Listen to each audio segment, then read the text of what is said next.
Bunyi gendang seperti bunga asli, dan aliran cahaya hitam mengiringi bunyi gendang. Menuju Jin Dongming merasa seolah-olah dia sedang dicengkeram oleh tangan besar, yang tak terhitung jumlahnya, dan kecepatannya sangat melambat. Pada saat ini, pedang peri yang membeku kembali menyerang dengan angin kencang. Membangun. Pada badan pedang, nampaknya energi pedang sebenarnya yang terlihat dengan mata telanjang dapat terlihat keluar masuk. Jin Dongming melambaikan tangannya, dan kuali surga pemakan 9 naga bergegas ke arahnya secara langsung. Tujuannya tidak lain untuk menghadapi pedang peri beku, tetapi untuk menyelimuti dirinya dalam kuali langit pemakan 9 naga. Pada saat yang sama, Jiulong Tengnuo di atas memblokir Frosted Fiery Sword.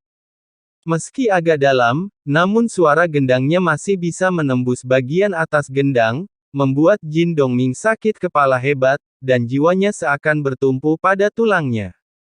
Tepat ketika Jin Dongming benar-benar hancur dan meringkuk di dalam kuali, kebisingan di tempat tersebut menjadi semakin keras. Sebagian diriku harus menerima kenyataan ini. Zonggu yang tersisa tidak bisa menahan diri dan mengumpat dengan keras. Zonggu yang berada di lantai 3, bahkan merasakan tatapan mata dari banyak penonton tertuju padanya. Tantangan macam apa yang akan dia ambil dengan kekuatan seperti itu? Dazi juga yang tidak menyangka kesenjangannya akan begitu besar. Dia bahkan tidak memenuhi syarat untuk melawan, yang sungguh memalukan. Tidak heran dia adalah yang paling lemah di antara para budak.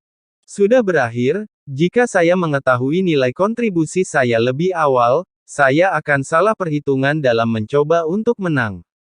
Faktanya, bagian pidato ini tidak terlalu memberikan tekanan, malah sekelompok dari mereka yang tidak mengatakan apa-apa dan terlihat seperti ingin membunuh.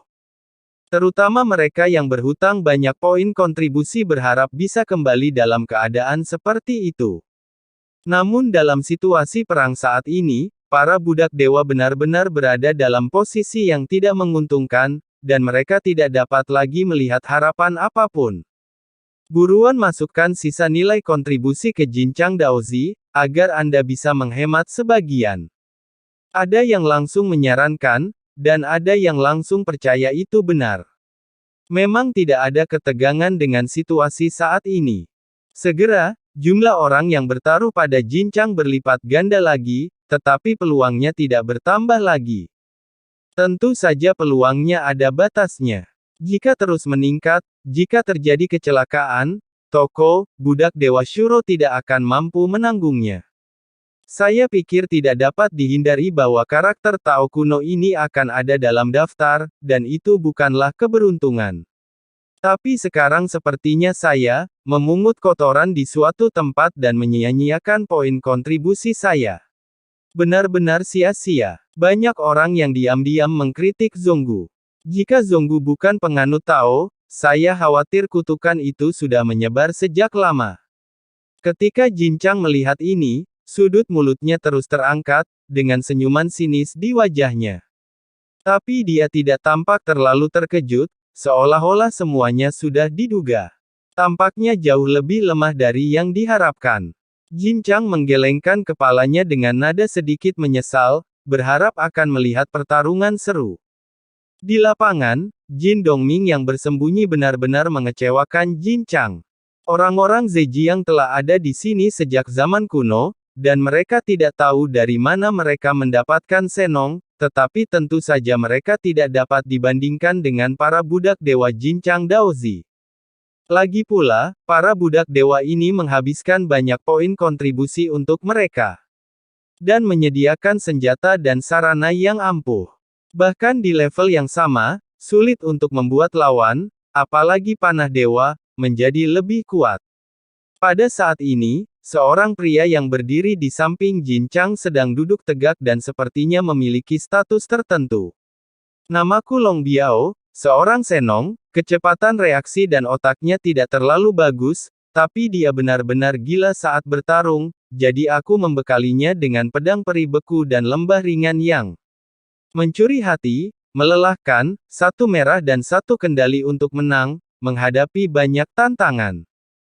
Jin Chang tertawa dan berkata bahwa saat ini dia jarang keluar untuk melakukan penangkapan, kecuali jika itu adalah tugas yang diatur, dia bisa mendapatkan poin kontribusi lebih cepat di toko budak Surasen. Dan Jin Chang juga rela mengeluarkan poin kontribusi untuk membuat budak sucinya lebih kuat. Di lapangan, suara genderang bahkan lebih keras dari semburan cahaya hitam yang terus menerpa. Saat genderang ditabuh lebih cepat, cahaya hitam berubah menjadi guntur.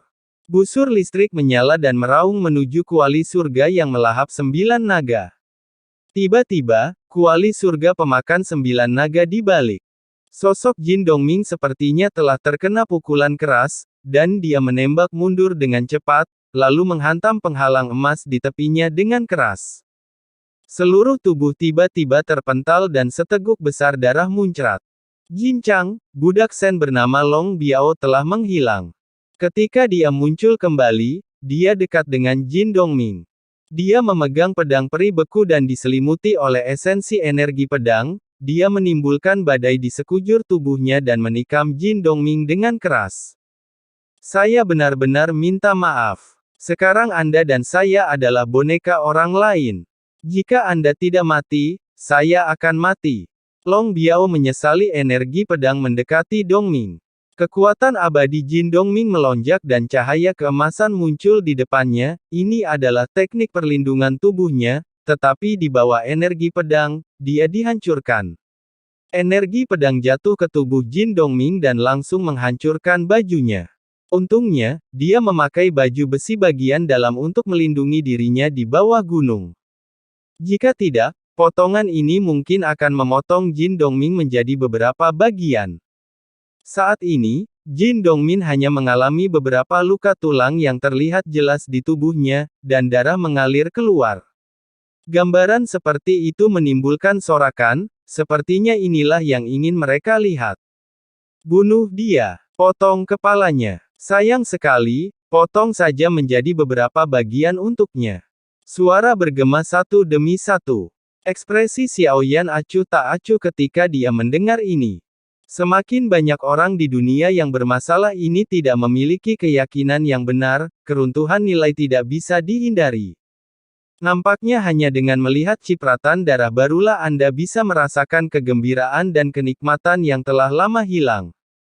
Long Biao mengayunkan pedangnya dan berdiri di depan Jin Dongming. Faktanya, dia masih menyelamatkan, sebelum dia bisa membunuh orang yang jatuh ke Dongming. Akui saja kekalahan dan ubah saja tuannya. Long Biao berkata dengan lembut. Dia tidak mengejek Jin Dongming, tapi dia mengatakannya dari hatinya. Jin Dongming menyeka darah dari sudut mulutnya, luka yang tampaknya serius di tubuhnya kembali normal hanya dalam beberapa tarikan napas di bawah kekuatan keabadian. Bergantung pada, Jin Dongming hanya menjawab pelan, lalu berteriak keras. Saya menyerah. Long Biao tertegun sejenak, lalu memandang Jin Dongming yang memakai topeng di depannya dan tersenyum, ia merasa Jin Dongming adalah orang yang cukup pintar. Tiba-tiba terdengar desahan dan cemoohan yang tak terhitung jumlahnya. Bahkan ada sekelompok orang yang tidak bisa lagi menahan diri dan mengumpat dengan keras. Ini berarti menyerah. Makhluk abadi yang bermartabat mengira ini akan menjadi pertempuran berdarah, tapi dia menyerah sekarang. Mungkinkah membiarkan dia mengaku kalah? Banyak mata terfokus pada Zonggu, dan seseorang segera bertanya pada Zonggu dan mengangguk. Dia setuju untuk mengakui kekalahan dan saat berikutnya keributan itu sepertinya menenggelamkan Zonggu.